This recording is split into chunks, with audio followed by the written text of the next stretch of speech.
Bonjour à tous, bienvenue sur Tag. Aujourd'hui, on va déballer un nouveau modèle de Gunpla. On va déballer le modèle Green Guerdet, qui est un modèle qui fait aussi partie de la série Iron Blooded Orphans. Donc, c'est un modèle de 2016 et c'est je dirais un mecha qui fait partie de la même série que le modèle qu'on a fait précédemment, c'est-à-dire le modèle Elmwidge, c'est-à-dire que c'est un modèle qui a la même base d'architecture, la même base de squelette, on va dire, le frame, puisque c'est un frame Valkyrie, ce qu'on appelle la Valkyria frame. Effectivement, avec une même armature, plus léger, beaucoup moins de, vous le verrez, beaucoup moins d'épaules, etc. Donc un gunpla assez similaire, mais avec des particularités, notamment de grosses épées.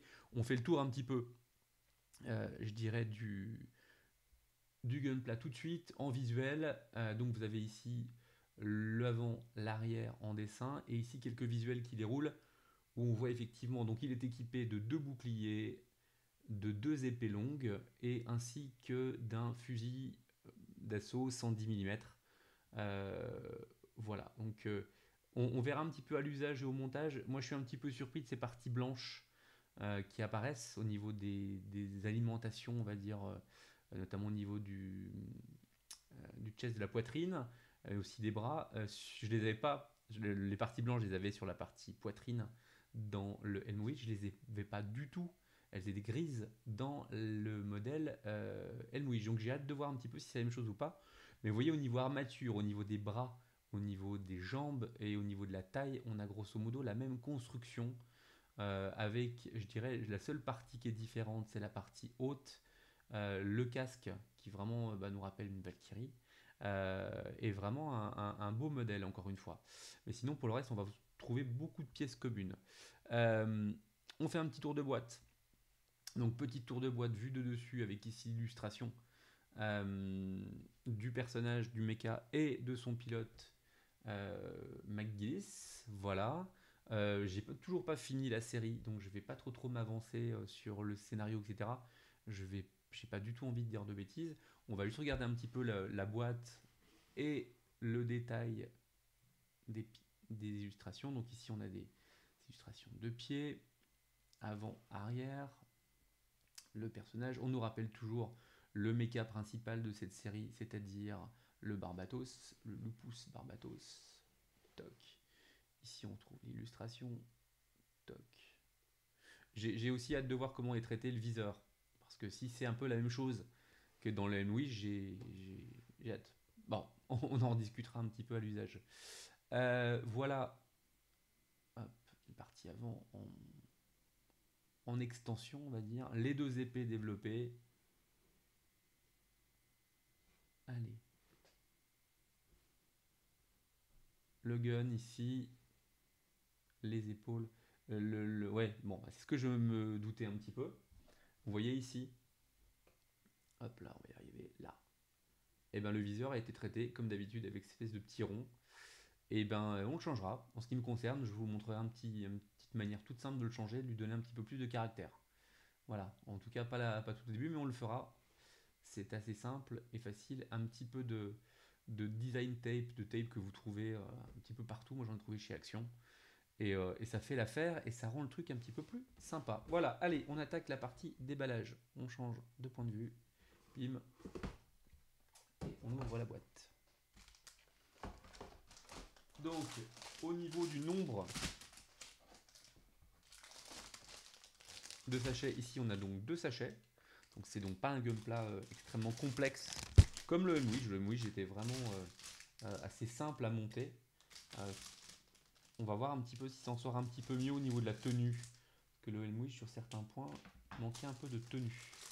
Donc ici, hop là, on a la partie, donc toujours ici les parties au niveau de la poitrine, les tubulures un petit peu comme on peut appeler ça. Voilà, ici ça c'est pour la partie qui recouvre les boots. Je l'avais en double déjà sur les mouches, donc je sais maintenant à quoi ça correspond. Les deux épées,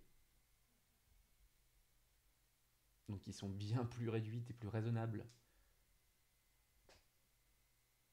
voilà, que sur le Elmwij. Bon, c'est une espèce de couleur un peu dorée, jaune doré. C'est pas si mal. Allez, c'est pas si mal. Ici, tout ce qui est partie frame avec les armes. On retrouve ici les épaules, on retrouve toute la partie d'assemblage pour les cuisses. L'assemblage des épaulettes se retrouve aussi ici. Le gun et son chargeur ici. Et vous voyez, toutes les parties ici sont grises, elles ne sont pas blanches. Voilà, c'est un peu dommage. C'est un peu dommage bon, c'est pas grave, grave, grave. Après, à nous de faire le taf en tant qu'assembleur maquettiste. Mais bon, je trouve que sur ces modèles-là, il y aurait quelques éléments qui auraient pu être mieux faits. Bon, les stickers, très rapidement. Toc. Donc avec ici le viseur. Hop. On met ça dans la boîte. Ici, tout ce qui est partie botte et la partie avant. Comment on appelle ça? Les jambières? Ça s'appelle des jambières en foot, non? Voilà. Allez, fais le zoom. Voilà.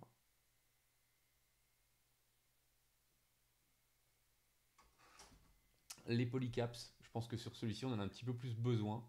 C'est le même. C'est le même runner qu'on avait sur le MWish, exactement. Allez.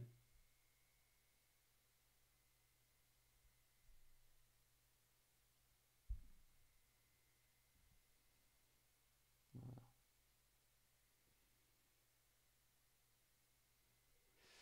Toc, et la partie la plus visible, la partie d'armure. Donc on est dans un rouge bien pétant, espèce de rouge cerise, voilà. Donc la caméra a tendance à un peu déformer la couleur, mais on est vraiment sur une couleur très pétante. Ici on voit la partie ici de la ceinture, les épaulettes, ici la tenue au niveau des bras, et puis le casque. On a donc les deux ici, les deux parties des ailettes, entre guillemets, les oreillettes, je sais pas comment on peut appeler ça. Les bras ici qui sont les mêmes que sur le MWish. À la différence qu'on a ces espèces de petites pièces là, on pourra sûrement fixer des choses. Voilà, donc pas un modèle très riche en runner, facile à monter, ça j'en ai aucun doute. On va se le faire tout de suite. On va prendre 2 minutes sur la notice. Donc une notice courte, encore une fois, avec ici les montages, puis ici le fait de pouvoir cacher l'épée dans le bouclier, c'est plutôt sympa. Voilà. Donc les deux stickers en fait sont ici, les deux stickers ronds vont là.